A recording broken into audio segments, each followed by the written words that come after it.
Here's a truck for people who need to do some serious work.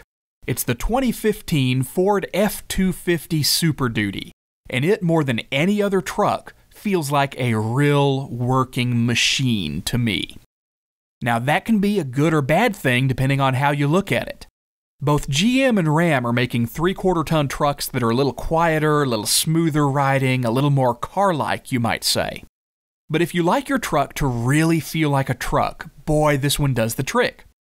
It's an awful lot of fun to drive around Texas listening to Willie Nelson in this thing. Ford is offering a new 6.7-liter diesel in their Super Duty trucks for 2015, but my test truck didn't have it. It came with a 6.2-liter gasoline engine, which is still a beast of a power plant that can tow up to 12,500 pounds in the 250. One of my favorite things about these Ford trucks is the tailgate step that you can fold down to help you climb up into the bed.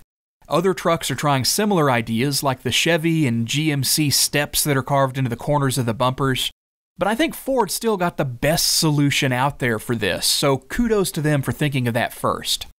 Another thing that Ford is bragging about this year, and it makes perfect sense to me, is that they're the only company that's building their own entire powertrain.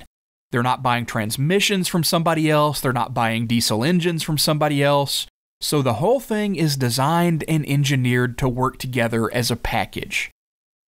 Now that said, the Super Duty is not the newest truck on the block. We've seen Ford's new half-ton truck with the aluminum design and how that's going to be a big step up when that new F-150 hits the market. And I, for one, am anxious to see what the new Super Duty truck's going to be like when the next generation is introduced in the next year or so. For now, I think the fit and finish of this truck, the ride and drive of this truck, is just a little bit behind where Ram and GM are at the moment.